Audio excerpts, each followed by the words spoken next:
मूली के पत्तों के पराठे, जो किसी के लिए तो मामूली सा खाना थे, तो किसी भूखे इंसान के लिए जन्नत से भी बढ़कर, क्योंकि खुशियां बांटने से बढ़ती हैं और दुख बांटने से कम होते हैं। आइए देखते हैं ये कहानी, जिसमें एक भूखे इंसान का किस तरह ख्याल रखा जाता है।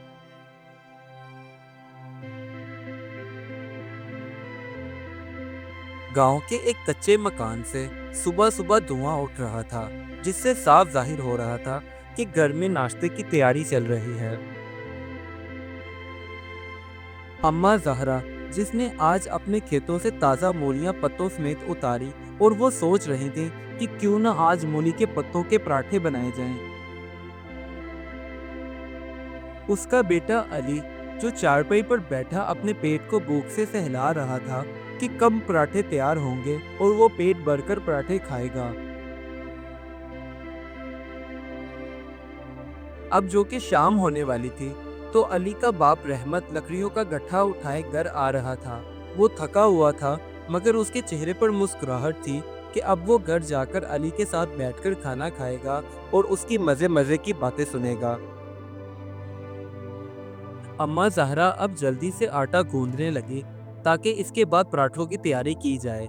और अली, जिसके सब्र का पैमाना लबरेज हो रहा था, इसलिए वो आंखें फाड़ फाड़ कर अपनी माँ को देखने लगा।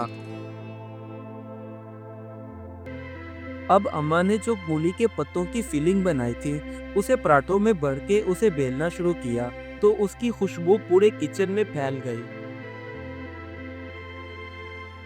जैसे ही अम्मा ने मूलियों के पत्ते से भरा हुआ पराठा गरम तवे पर डाला, तो ये देखकर अली खुशी से तालियां बजाने लगा कि बस अब थोड़ी ही देर रह गई है पराठा खाने में। बस फिर रहमत और अली, दोनों बाप बेटा एक साइड पे जाकर बैठ गए और पराठे के आने का इंतजार करने लगे। इतने में अचानक रहमत के दरवाजे पर एक गरीब मुसाफिर ने दस्तक दी। वो दिखने में भूखा और थका हुआ लग रहा था। दरवाजे की दस्तक सुनकर अली ने मुंह बनाते हुए अपनी माँ से कहा, लो, अब पता नहीं कौन आ गया है। मैं आपको बता रहा हूँ अम्मा, ये पराठे सिर्फ मेरे हैं, इसलिए किसी को भी मत देना। अम्मा ज़हरा ने बेटे की बात सुनकर प्यार से उसके सर पर हाथ रखा और कहने लगी, मेरी बात हमेशा याद रखना बेटा, जो चीज़ बांटने से बढ़ती है, वही असल रिस्क है।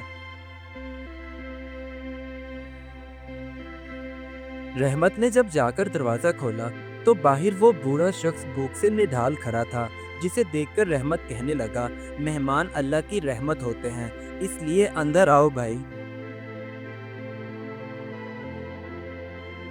वो मुसाफिर अंदर आकर बैठा, तो अम्मा ज़हरा ने जल्दी से दही के साथ गरम गरम पराठे मुसाफिर के सामने रख दिए, जिसकी खुशबू ने सबका दिल मोह लिया था। उस भूख से निडाल मुसाफिर ने शुक्र के आंसुओं के साथ वो पराठे खाए और पल पल दुआएं देने लगा कि अल्लाह तुम्हारे रिस्क में इजाफा करे और तुम्हारे घर में खुशियां बरकरार रखे। उस मुसाफिर को यूं दुआएं देते हुए देखकर अली पहले तो हैरान हुआ, और फिर उसके चेहरे पर मुस्कुराहट आ गई, क्योंकि उसे याद आ गया था कि अम्मा ने जो बात कही थी वो बिल्कुल ठीक साबित हुई। वो मुसाफिर जाते जाते भी उन्हें ढेर सारी दुआएं दे रहा था। उधर अली और उसका बाप दोनों दरवाजे पर खड़े मुस्कुरा रहे थे, क्योंकि आज उन्होंने अपना खाना खाने से पहले किसी भूखे शख्स को पेट भर के खाना दिया था। वापिस आकर अली ने खुशी खुशी अपनी अम्मा से कहा, अम्मा, आप कल फिर मूली के पत्तों के पराठे बनाना, ताकि हम दूसरे गरीब लोगों को भी पेट भर के खिला सकें। अब तीनों मिलकर बैठे और पराठे खाने लगे। उनके लिए यही सबसे बड़ी खुशी थी। इस कहानी से हमें ये सबक मिलता है, रिस्क बांटने से कभी कम नहीं होता, बल्कि दुआओं के साथ मजीद बढ़ता है। Do like my videos and don't forget to subscribe my YouTube channel. Also press the bell icon.